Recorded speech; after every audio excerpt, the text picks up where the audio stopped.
सभी धर्म प्रेमी सज्जनों को सादर नमस्ते। साथियों, बहुत बहुत स्वागत है आपका मेरे इस YouTube चैनल पर, इस स्वाध्याय सत्संग रूपी आध्यात्मिक चर्चा में। संतों की वाणी पर बात कर रहे हैं और संतों की वाणी की श्रृंखला को आगे बढ़ाते हुए आज प्रसंग लेते हैं वाणी गुरु तेग बहादुर जी। गुरु तेग बहादुर भी सिख गुरु ही हुए हैं, तो आज उनकी कुछ पंक्तियां लेते हैं। अब मैं कौन उपाय करूं, हे परमात्मा, अब मैं कौन सा उपाय करूं। इन पंक्तियों में आपको ये ऐसी वाणी मिलेगी, एक विरह की स्थिति। विरह से जब गुजरता है, यानी वो पीड़ा तो नहीं होती, भक्त को पीड़ा नहीं होती, लेकिन उसको मंजिल भी नहीं मिली होती।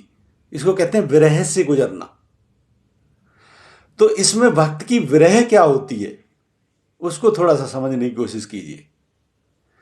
क्योंकि जो इस मार्ग पर चलेगा, परिचय सबका होता है, मार्ग सबको, इन परिस्थितियों से सबको गुजरना होता है।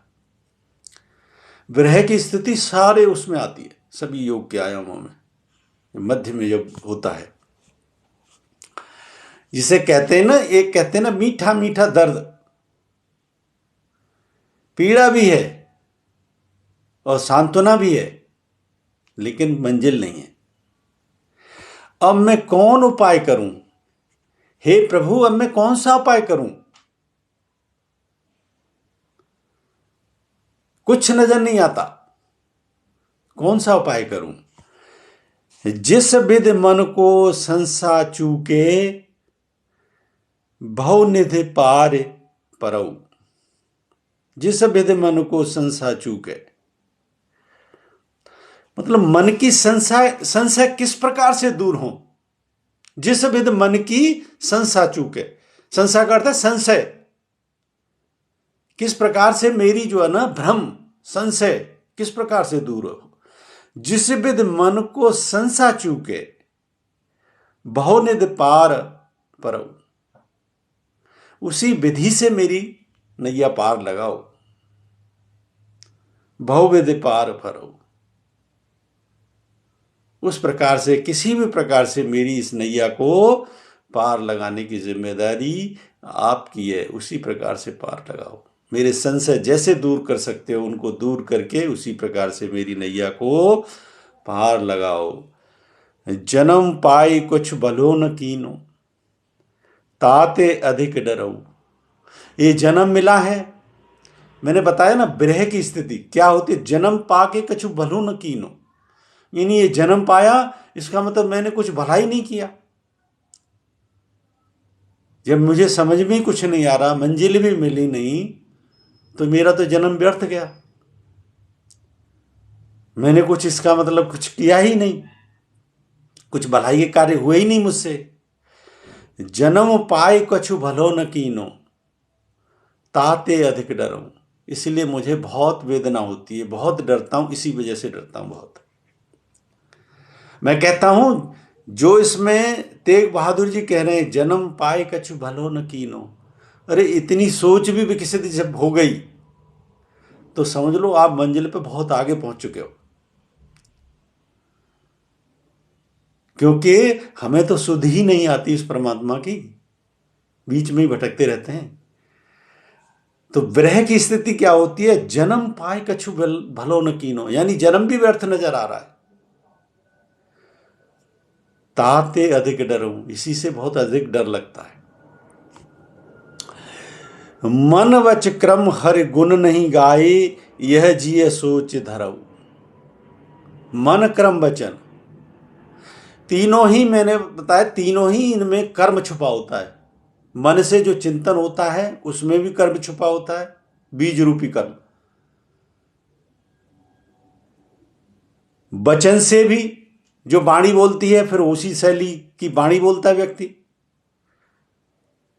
तो कहते हैं ना, मनसा वाचा कर्मणा, मन से, वचन से और इंद्रियों के माध्यम से जो कर्म किए जाते हैं, इन सब का परिणाम निहित होता है हमारे सूक्ष्म अंतःकरण में। तो क्या कह रहे हैं तेग बहादुर जी, मन वचन कर्म हर गुण नहीं गाए। मैंने परमात्मा को इसका मतलब याद ही नहीं किया। यह जी सोच धरऊ, यही सोच के तो जी मेरा घबराता है।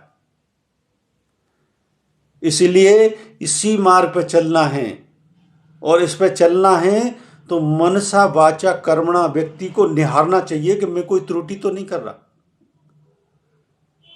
और ये त्रुटि इतनी बारीकी की होती हैं जो कि सतत प्रयास से बड़ी मुश्किल से समझ में आती हैं। तो संत ही इस बात को समझ सकता है, जो इस मार्ग पर सच्चा साधक है, पथिक है, वही समझ में आता है कि मनसा वाचा कर्मणा, मैं कोई चूक तो नहीं कर रहा, मैं कोई भूल तो नहीं कर रहा। और यह जी ये सोच धरऊ, यही सोच के तो डरता हूं।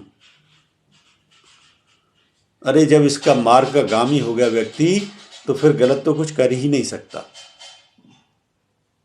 इतना चित्तवृत्तियां निखरती जाती हैं, यही विरह की मार है। मैं कहता हूं ये मीठा दर्द है, ये मीठा दर्द, उससे गुजरता है संत। उस परिस्थिति की ये व्याख्या है। गुरमत सुन कछु गिन ज्ञान न उपजो, पशु जीव उदर भरऊ। गुरु मित सुन कछु ज्ञान न उपजो, यानी गुरु के बिना कुछ ज्ञान उपजता नहीं। पशु जीव उदर भरऊ, पशु की तरह हमने जो है ना पेट को भरते रहते हैं।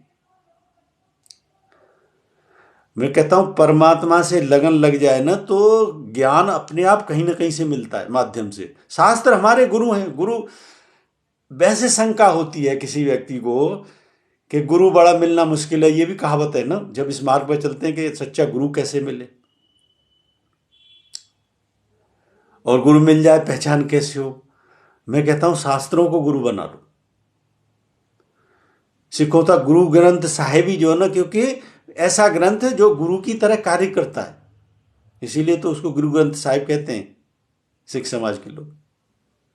तो हमारे जितने भी शास्त्र हैं ये गुरुओं का कार्य करते हैं, क्योंकि ये भी तो उन्हीं की वाणी से। अब भगवत गीता को कोई फॉलो करे तो कृष्ण किसके मुंह से निकली? कृष्ण के मुंह से निकली। किसको उपदेश दिया? उस व्यक्ति को उपदेश दिया जो कि धनुर्धारी था, निपुण था, योद्धा था, वीर था, अपने कार्य कौशल से बिल्कुल निपुण था, लेकिन फिर भी निर्णय नहीं ले रहा था, धराशायी हो गया था। वो गुरु का कार्य करते हैं ना। तो ये सब प्रेरणा है। हमारे ऋषि मुनि संत महात्मा जो हुए हैं, उन्होंने जो लेखनी छोड़ी है, उनसे प्रेरणा लो। फिजिकली कोई गुरु फिर कभी न कभी मंजिल किसी न किसी से मिला ही देती है। और संतों का विचार तो जो है ना शुद्ध विचार भाव होता है, हर समय फैला रहता है ब्रह्मांड में। उसी की वजह से तो ये सारे नेक कार्य होते हैं, वरना तो अब तक तो विनाश हो चुका होता।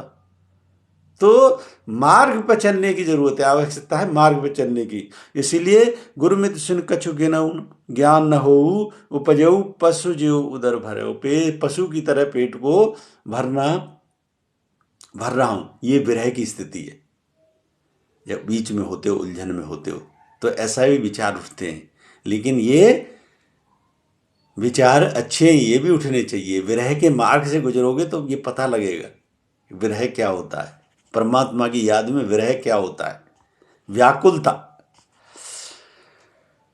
कहो नानक प्रभु बिरद पछानऊ, तब हो पतित तरऊ। कह नानक प्रभु बिरद पछानऊ, हे गुरु नानक, हे मेरे प्रभु, हे मेरे परमपिता परमात्मा, बिरद पहचानो, इस पतित को, इस दुखी को पहचानो। तब हो पतित तरऊ, तुम ही पतितों को तार सकते हो। तुम्हारे में क्षमता है पतितों को तारने की। मैंने बताया प्रत्येक पंक्ति में विरह छुपा हुआ है। कहो नानक प्रभु बिरद पहचानो, हे मेरे नानक प्रभु, हे मेरे गुरु, आपको तो पहचान है, आप तो पहचान सकते हो मेरे इस विरह की स्थिति को। इसे पहचान के मुझे इससे पार निकालो। बहुत ही अच्छा प्रसंग है, बहुत ही अच्छी पंक्तियां हैं। एक बार सारी पंक्तियों को फिर से पढ़ देता हूं। अब मैं कौन उपाय करऊँ, जिस विधि मन को संसा चूके, भव निधि पार परऊ। जन्म पाए कछु भलो न कीनो, ताते अधिक डरऊ। मन क्रम बचन हर गुण नहीं गाए, यह जिय सोच धरऊ। गुरुमिति सुन कछु ज्ञान न उपजऊ, पशुजियो उदर भरऊ।